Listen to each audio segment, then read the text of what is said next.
Yes, so we've been talking about ignorance. Not tamed by the sharp hooks of mindfulness and vigilance, dulled by the maddening liquor of sensual pleasures, it enters wrong paths and shows its harmful tusks. The elephant of ignorance, please protect us from this danger. So we were talking yesterday about the two kinds of ignorance, the one that doesn't know the ultimate nature, and then the ignorance about conventional reality, which is mostly the ignorance of cause and effect, karma and its results. Okay, so we talked about the first two lines, how when we don't have mindfulness and introspective awareness, then the ignorance just takes over, and it's like we are deadened or maddened by the liquor of sensual pleasures. The mind is just off chasing them, thinking that sensual pleasures are really going to make us happy. And we're so hooked into the objects of the five senses. You know, we think they really exist, they're external, they exist in a way, they appear to us, and you know, if we only have these things, that's going to do it. Yeah. And so we keep chasing after them, and it doesn't do it, doesn't cut it. Yeah. So what happens instead is the ignorance makes us enter wrong paths, and it shows its harmful tusks.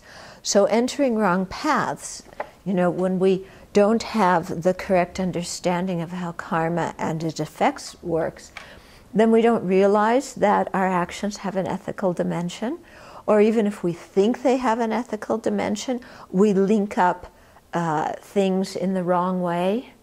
You know, for example, if we were to think that, what would be a good example? Oh, that animal sacrifice would, you know, please the gods and please the Buddhas, then that's an example of ignorance.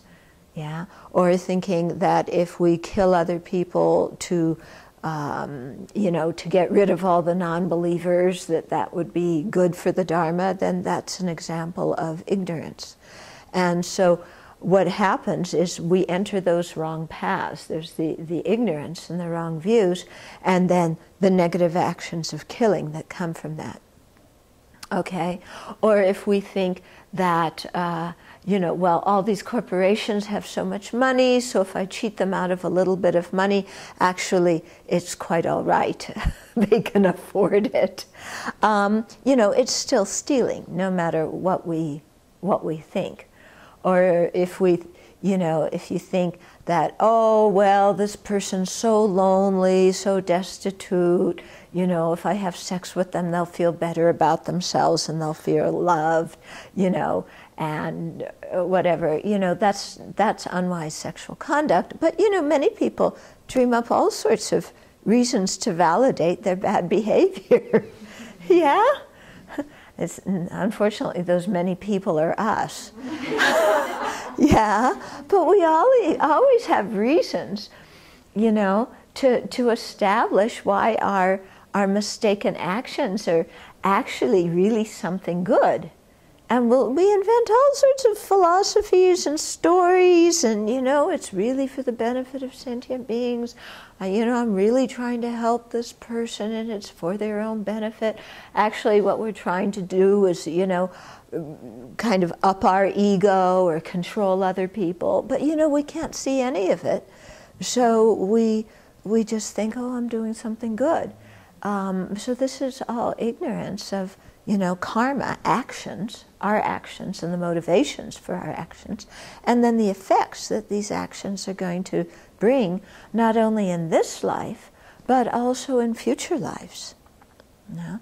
And sometimes we only wake up when there's some kind of problem in this life, you know, and then we'll go, oh boy, I really made a mess. But we're not even thinking, what kind of karma did I create for future lives? You know, it's only because we got in trouble this life that we begin to even think about things. Whereas, you know, we could have been going along the whole time making all sorts of problems for future lives and never even recognizing it. And even at this time, not even recognizing it. Okay? And so then our way to resolve our ignorant actions is to patch it up this lifetime somehow to protect ourselves. But we don't even think of purifying the imprints of the negative karma we've created. So that's more ignorant. Okay, you were wrinkling your brow. Do you have a question? I was wondering actually if, since we can't see the effects of our actions in future lives, and it's difficult to gain an understanding of karma in general without screwing up and experiencing negative results in this very life, how else can we gain faith in karma? Okay. So when, in lieu of screwing up, how do we get faith in karma? Well, I think just even watching in this lifetime, before we screw up, how our actions bring results. You know, and then stretching our minds, so instead of just thinking they only bring results in this lifetime, you know, think they're going to bring results in future lifetimes too. Because after all, right now we're experiencing a lot of experiences. Do we ever wonder why these things are happening to us? Yeah. Why does this happen to me? Well, it's somebody else's fault. Well, sorry, it's not.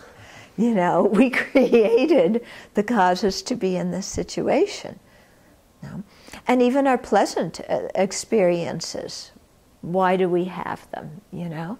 Are they because God did it or some other deity gave us some boon? No, it's because we created the cause, very often in previous lives. And so just by thinking about cause and effect, but don't limit it to the birth and death of this life, but go before our birth and after our death to see how ethical cause and effect functions. Hmm?